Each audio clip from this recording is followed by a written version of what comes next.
La vérité n'est pas ce que vous croyez. La réalité, juste un autre point de vue dans le chaos de la perception humaine.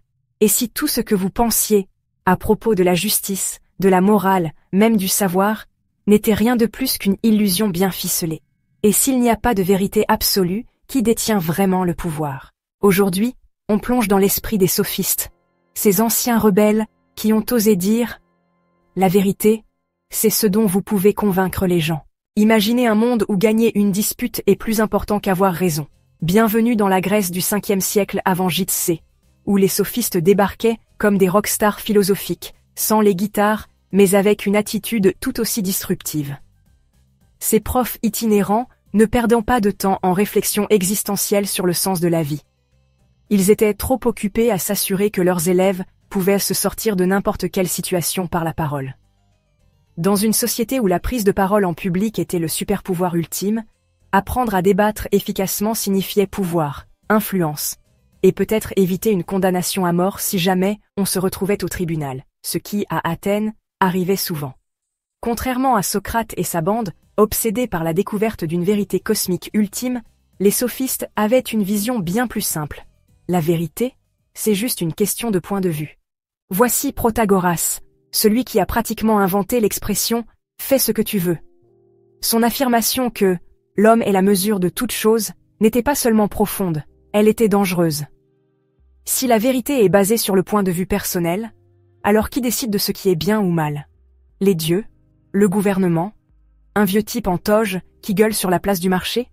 Le relativisme de Protagoras a tout remis en question, faisant de lui une légende pour certains et une menace pour d'autres. L'idée qu'il n'y avait pas de vérité universelle a ébranlé les fondements de la philosophie grecque, parce que si chaque individu voit le monde différemment, alors la morale, la justice et même la réalité elle-même deviennent des concepts flexibles.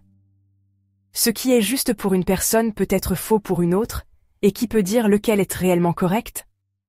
Ce n'était pas juste un casse-tête intellectuel, c'était une crise existentielle en puissance. Mais si vous pensiez qu'il était radical, voici Gorgias, l'équivalent grec ancien de ce pote qui pousse les débats philosophiques beaucoup trop loin. Gorgias soutenait que rien n'existe vraiment. Et même si c'était le cas, on ne pourrait pas le comprendre, et même si on le pouvait, on ne pourrait pas le communiquer correctement. En gros, il a fait imploser tout le concept de vérité, puis s'est éloigné comme un pyromane rhétorique. Son ouvrage, Sur le non-être, était comme un film d'horreur philosophique. D'abord, il a effacé la réalité, puis il a effacé le savoir. Et enfin, il s'est assuré que personne ne puisse même en parler. Était-il sérieux, ou se contentait-il de faire jouer ses muscles intellectuels? Difficile à dire. Mais dans tous les cas, il a prouvé que le langage lui-même pouvait être manipulé au point que plus rien ne voulait dire quoi que ce soit. Naturellement, ça n'a pas plu à des philosophes comme Socrate et Platon, qui voyèrent les sophistes comme des charlatans glorifiés, plus intéressés à gagner des disputes qu'à rechercher la sagesse. Socrate, parfois confondu avec un sophiste à cause de son questionnement incessant, croyait en des vérités morales absolues et pensait que la rhétorique devait servir la poursuite de la vraie connaissance, pas seulement la persuasion. Mais Platon? Oh, Platon détestait les sophistes. Il les dépeignait comme des maîtres manipulateurs, utilisant de beaux discours pour déformer la réalité et corrompre la justice.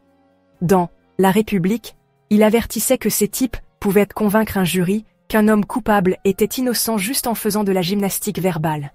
Pour lui, ce n'étaient pas des philosophes, c'étaient des escrocs avec un bon vocabulaire. Aristote, toujours le gars du juste milieu, avait une position un peu plus nuancée. Dans La Rhétorique, il admettait que le discours persuasif était puissant, mais insistait sur le fait qu'il devait être utilisé pour la vérité, et non contre elle. Il faisait la distinction entre l'argumentation authentique, basée sur la logique, l'éthique et les preuves, et la sophistique, qui consistait simplement à gagner pour le plaisir de gagner. Contrairement aux sophistes, qui considérèrent la rhétorique comme une fin en soi, Aristote pensait qu'elle devait être un outil pour découvrir la réalité, et non la déformer. Mais peu importe ce que lui ou Platon pensait, une chose était claire. Les sophistes avaient déjà laissé leur marque sur l'histoire intellectuelle. Leurs idées n'étaient pas juste une mode passagère. Elles ont façonné la rhétorique romaine, influençant la pensée juridique et politique pendant des siècles. Des personnages comme Cicéron et Quintilien ont étudié et perfectionné leurs techniques, les appliquant dans les batailles judiciaires et les discours politiques. Les sophistes avaient débloqué quelque chose de crucial. La persuasion, lorsqu'elle est maniée correctement, est tout aussi puissante que la vérité elle-même. Et dans un monde où l'influence comptait plus que les idéaux, cela les rendait inestimables. Que ce soit au Sénat, dans les litiges juridiques ou même dans les conversations de tous les jours, la capacité de façonner la perception était primordiale. Et c'est pourquoi leur héritage compte encore aujourd'hui. L'idée que la vérité est façonnée par des perspectives culturelles et personnelles n'a pas disparu, elle est devenue plus complexe. De la philosophie postmoderne aux manipulations politiques, des arguments juridiques aux récits médiatiques, on se débat encore avec les mêmes questions que les sophistes se posaient il y a 2500 ans. La vérité est-elle absolue ou est-ce juste une construction sociale? La justice est-elle fondée sur des principes universels ou change-t-elle en fonction de qui est au pouvoir? À l'ère de la désinformation, des préjugés et des réalités concurrentes, leur débat central, la vérité est-elle découverte ou créée, semble plus pertinent que jamais. Alors, les sophistes étaient-ils des héros intellectuels défiant le statu quo, ou juste très doués pour se hisser au pouvoir grâce à leur bagou?